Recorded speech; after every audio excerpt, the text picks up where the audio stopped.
What's up? I'm Troubleshoot. In this quick guide, I'll show you how to set up a Farming Simulator 2025 dedicated server so you can keep your server online all the time, regardless of whether you're in-game or not. Let's get into it. So, first of all, the issue of owning the game. While it's easy to host a dedicated server, in fact, the dedicated server comes bundled with the game on whatever platform you have it on. Right here, there's an issue with game accounts. Unlike different games, Farming Simulator, historically and even in this new release, requires you to have a second copy of the game on a different account if you want to be playing it at the same time as your dedicated server is running. Essentially, your dedicated server counts as playing the game. And if you're playing the game, you can't launch the game. So you can't join your own dedicated server without a second copy of the game. So if you're seriously looking into hosting a Farming Simulator server and you don't want to blow $60 or however much the game is on a brand new copy of the game on a different account, and you'll need to buy the same DLC again. If you want to host DLC content, then the easiest thing for you to do is to use an online server host. That's exactly where this video's sponsor comes in, Apex Hosting. In the description down below, you'll find a link straight to the FS25 Server hosting page, where you can currently get 50% off your first month of your server. Just click Order Now or View More and customize your server to get even more bang for your buck. Set it up for the perfect number of players, mods, etc. And with a simple monthly payment, 50% off your first month, your server runs 24/7 in the background with full DDoS protection, automatic backups, low ping, and more. Apex Hosting is a fantastic choice for Farming Simulator 2025, and by using the link in the description down below, the comments, or the QR code on screen, apexhost.gg/troubleshootfs, or by using the included coupon code FS2025, you'll get 50% off your first month. This coupon code should automatically be applied to your card while you're checking out, while it's still available. So if you want to make life a lot easier, check the description down below.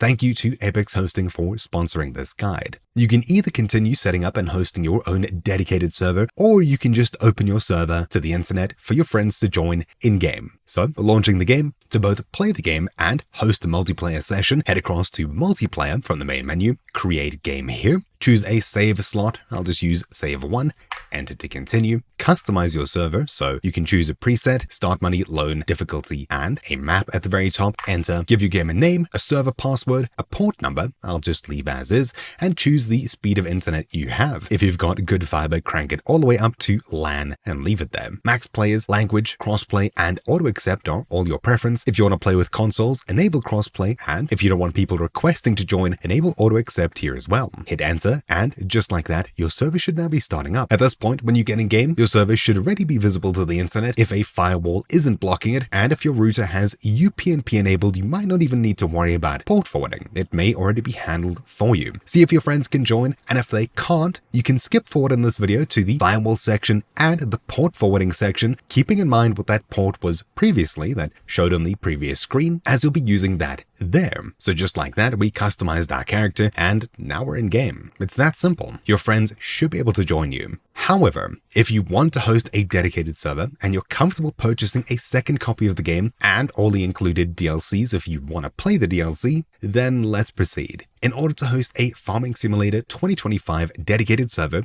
on whatever platform you're on, right-click the game, choose Manage, and browse local files on Steam. Otherwise, navigate to where the game's installed in a similar fashion. You'll find the main game as well as dedicated server.exe and .xml, which is the configuration file. If you don't have dedicated server.xml to configure your server, just run dedicated server.exe once, and once it's open to here, close it. Open the dedicated server.xml file with any text editor, such as Notepad, and look at the very top, initial admin. This file is for configuring your web server's admin panel. So, set a good username and a strong passphrase, especially if you're opening this page to the internet. I'd recommend changing it away from admin if you're doing that, but for me, I'll leave it as admin and choose a less than secure password, but yours should definitely be much better than this. Further on down, if you are opening it to the internet, you can customize your about here, as well as the logos that'll be used on the website. For now though, I'll save it and we can close it. So, running dedicated server, you'll see two IPs here,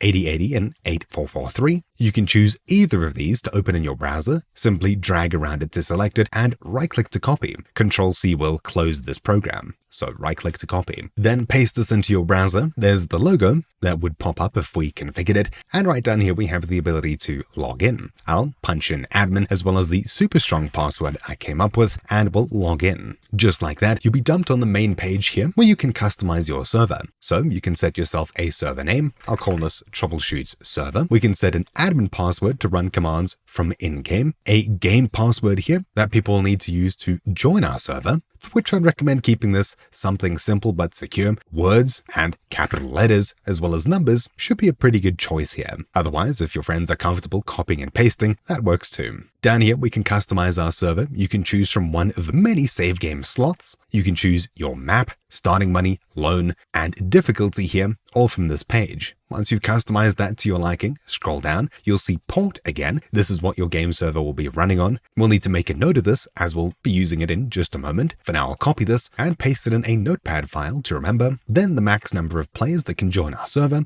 language, save interval, and some other stuff down here. At the very bottom, crossplay allowed. You can tick this if you wish and choose save. That's it. Your configuration is now saved for your server. In order to customize anything here, you'll need to stop your server, save it, and start your server again. With that in mind, we'll start our server by clicking Start here. Once you've customized your modding section, if you wish, and our dedicated server should just start. If you see an error like this, tab into Steam, Epic Games, or wherever you own the game, and you may see something like this. Just hit Continue, and now your dedicated server should be launching up. It's that simple. Once your server's fully started up, it should be visible on the public server list. And of course, if people needed to, they can connect directly to your IP. That being said, it may not be accessible on the internet just yet. There's two things in our way: firewalls and port forwarding, or UPnP. First of all, firewalls. If you're using just the default Windows firewall and you haven't got an antivirus that's messing with your firewall or ignores Windows firewall's rules, then we can allow the game to reach the internet super easily. In the description, you'll find a link to my blog website where you'll find a text version of this guide, which I haven't written just yet, and scrolling down, a section that looks like this. This allows us to allow the game through our firewall and remove it if we wish later on. Simply just click copy here. Yours will look a little bit more like this. With this command copied, hit start, type in PowerShell, and right-click, run this as admin. Simply just paste it with Control-V, hit paste anyway if it pops up, and then hit enter a few times to make sure that all these rules have been set properly. That's it. You've now allowed Farming Simulator 2025 through your Windows firewall and possibly antivirus firewall if it listens to the rules in Windows. If you have a third-party firewall, you may need to set up the same thing there using these ports here: 8080, 8443, and your game server. That being said, if your game server is running on a different port, change 10823 here with the correct port number. And if you don't want the admin interface accessible through the internet, remove 8080 and 8443. I'll probably have a second copy of this with that taken out. Now that we've allowed the game through our Windows firewall,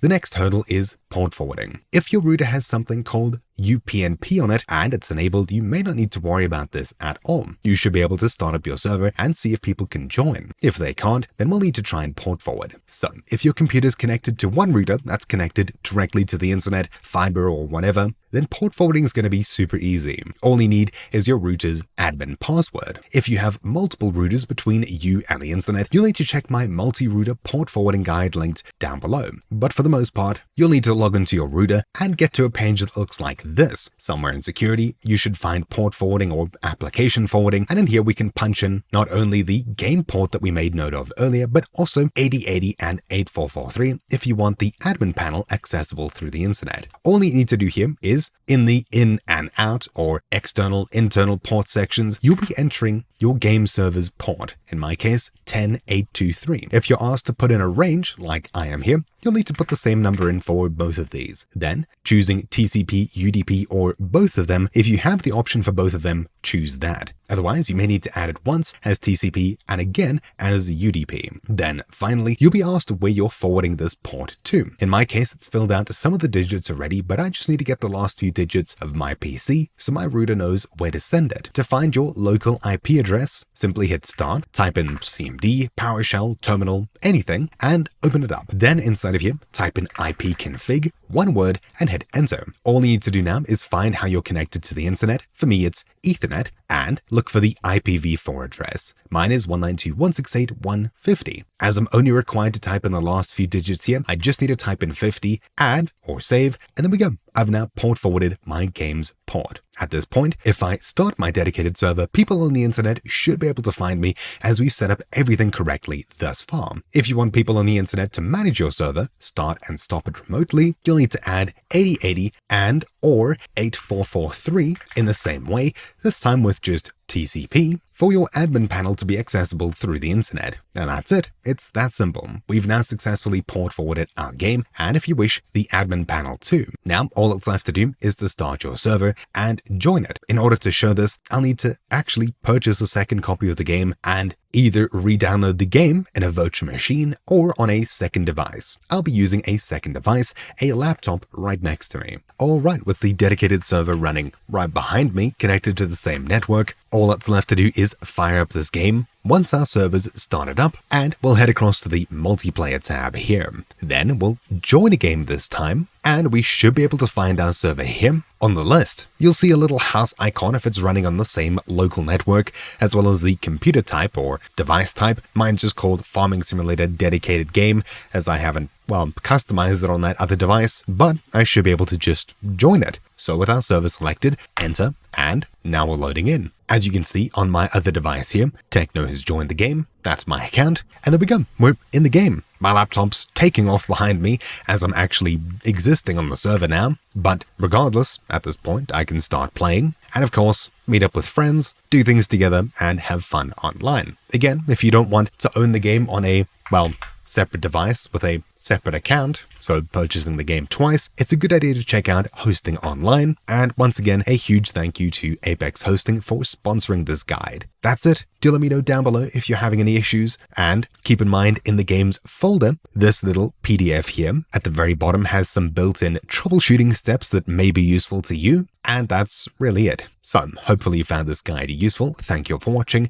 Mine's been Troubleshoot, and I'll see you all next time. Ciao.